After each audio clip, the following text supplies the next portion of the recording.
I believe in you because I listened to each one of you stand up and tell me what you were all about. And you proudly stood up there. So I know you believe in you, so therefore I believe in you. Now, when I was young, my mother was my mentor. My mother used to tell me, you can do anything you want. She always say, reach for the stars, and if you miss a star, you'll land near the moon. The same thing for you. Always go for the bigger thing. Yeah. Don't just settle for the mediocre. Well, I'll just get a couple houses in the neighborhood to clean. No, you'll starve to death. Yeah. Because those two houses may, move or something like that. You always want to go the bigger the clients. Starting out, you start out with the neighbors. Yeah. Then you want to go to the businesses, all right? And you keep climbing. Same thing with cleaning and with your restaurant. You want to bring in clientele who's not coming in and buying a burger every day. You can't pay your mortgage. You want to keep building, bring in people. Like you said, I have a good restaurant. She concurred. You want to always be bringing in and building, all right, your business. When I was about 7 years old, tell you what faith and passion can do. Now, I come from a family of seven children. That's a lot. Look at the eyebrow. Hey, my mom and dad had a good time. But I wanted to play the piano, and my parents couldn't afford the piano. So I saw a little article in the magazine, Learn How to Play the Piano as a child. So I thought, well, okay. So I mailed away for this little thing about a piano, and it was a little keyboard, like a paper keyboard. I got it in the mail. I was so happy because I got a piano. This is a kid thinking. I had a passion because I wanted to play the piano. So every day I spread out my little keyboard, the paper cardboard, and I play these songs, the little notes they had in the little book. I did it every day. Didn't hear a thing because I'm playing on paper. But I had a passion for playing the piano.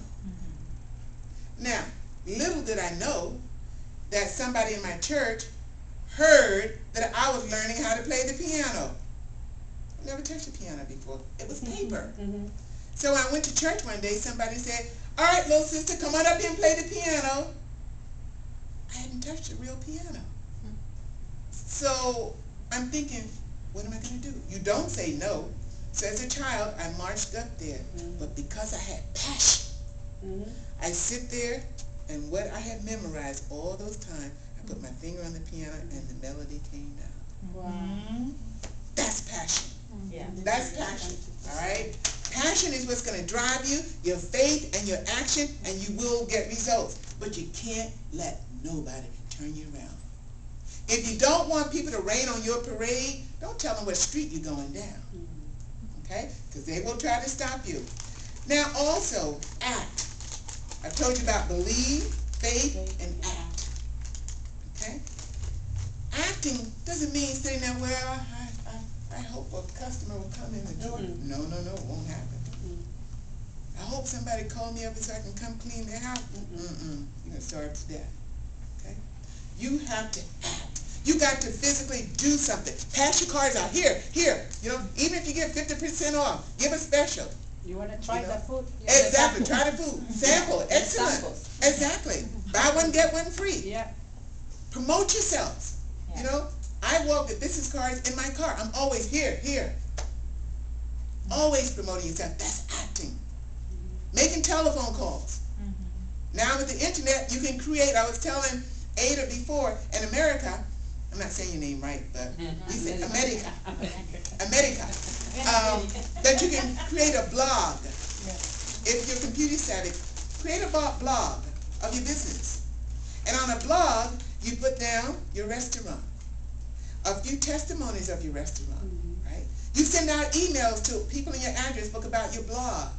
Your blog starts floating on the internet, and guess what? You start getting more customers. That's acting.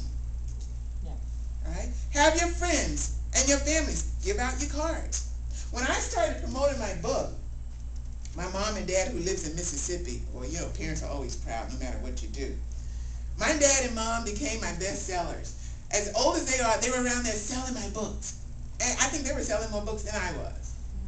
Because they were so proud, and they had a passion, like, this is my daughter, she wrote about me in the book, So, you want to get your family members also, or friends, to champion what you do. Also, what you also do, in front of my computer on the wall, I have a to-do list. Always have a to-do list every single day. You want to build, all right, and you want to act, have a to-do list. Today, I'm going to call this person, that person, or today, I'm going to go here and do this. Third thing, even if you don't complete everything on your to-do list, it's okay. There's tomorrow. But always wake up in the morning with a plan. I never wake up in the morning without a plan of action. If I do, I feel like there's something wrong, so I don't do it. I keep a calendar and I have a to-do list. And when I wake up in the morning, I used to pray first, forgive me, God. Yeah. But now I walk to my computer, I look at my book, okay, this is what I got to do today, okay. And then I start my day. But I always got to act and I got to plan.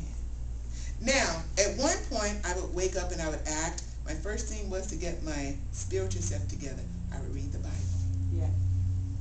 Intense to that. Then I would go to the gym. Then I come back home and I start my day. So, spiritually and physically, I'm ready for business. And I want to expound just a little bit on I'm not here to be a preacher by no stretch of imagination. Okay?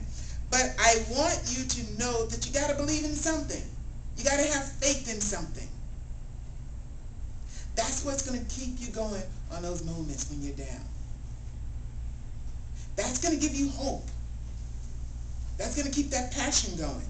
Okay? So always, always have a to-do list and a plan of action to act. If you don't, you better be on vacation. Because on vacation, you're entitled to take a little bit of a break. But you know what? Even on my vacation, my mom says, do you ever stop? No, I don't. My husband said, will you ever rest? He said, when you die, they're going to say, may she rest in peace, and they're going to mean it. True. Life is for living. Yeah. And tomorrow is not promised. So get everything you can today. All right? Believe, act, and have faith in yourself and in somebody else. In my case, it's God. Now, there's a statement that a president once said, Dwight Eisenhower said, there's no bargains at basement prices. Meaning that if you're going to, you got, let's say, $500 here. Well, my business, needs some drapes or need this, or I'm just going to take $5 and maybe I'll just apply this to it. No, no, no, you're cheating yourself. To make money, you got to spend money. Mm-hmm. If you hoard it, you lose it. You got to invest in not only your business and yourself. So there's no victory at bargain basement prices. Give your business all you got. So when you lay down at the end of the night, you can breathe and say, I did my best.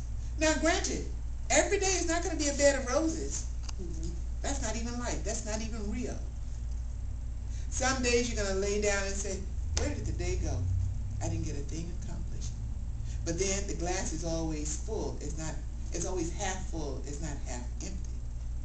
It's your perspective on what you went through that day. Instead of looking at what I didn't do, look at what you did do, and that gets you up the next morning. Let that drive you. When you have a goal and a dream, always set timelines. I hear people say, well, one day I want to open up a restaurant. Well, one day is never going to come for you. Never. It's not going to happen. But if you say a year from now, I'm going to have a restaurant somewhere if I have to do it in my own home. Because you're planting a seed. If you speak it and it comes out, you'll hear it and you will eventually do it. I'm not saying any of this is going to be easy. Now, if you're the Rockefellers and you're very, very wealthy, it may be a little bit easier to open up your business. Doesn't mean it's going to last, that you're going to have customers. But the thing is, you've got to have timelines. Always have timelines. You have short-term goals and you have long-term goals. Mm-hmm. A year ago, I don't know if you know what's his name? He's a motivational speaker. I heard him, and Les Brown. He was talking about writing your goals on paper and following your goals and have somebody that you're accountable to. If I want to let's say, open up a restaurant, for example, or any kind of business. I need to say, America, listen, girl, I want to open up this restaurant, and I want you to hold me accountable. I want you to call me up and say, listen, girl, what you